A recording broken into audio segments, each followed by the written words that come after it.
Halkta meydanına işe çıkanda,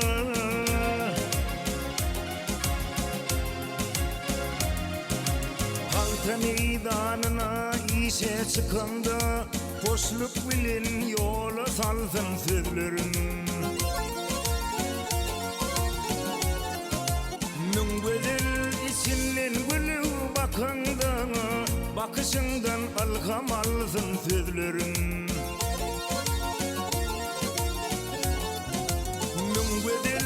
İçinden gülüp bakanda, bakışından alham alsın sözlerin.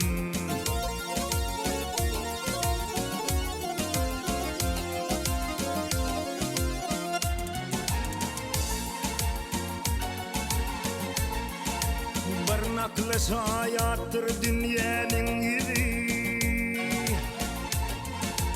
barnaklaş hayattır dünyanın yüzü. Ötgürdür yarıdan şahirin sözü. Gıyalap bakaysa bakilin gözü, yüreğinin paran eşsin sözlerin.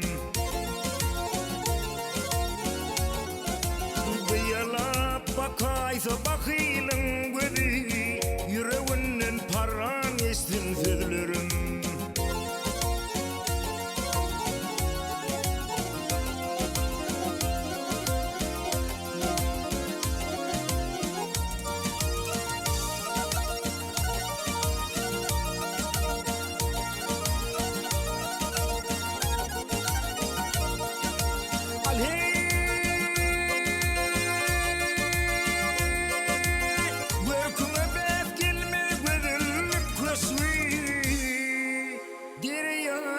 Tolkun yüreğimin ışığı,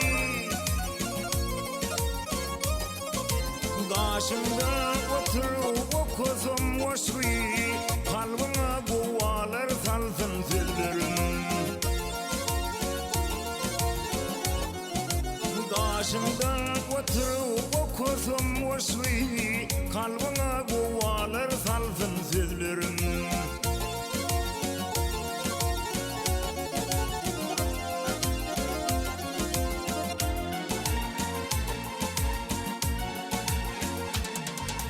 Sen bilen birleşti ömrümün yolu, sen bilen birleşti ömrümün yolu. Senden ayrı düşmez gönlüm hıyali. Asmanın bedeli nurlu gün yağali, yüreğime sultan olsun sözlerin.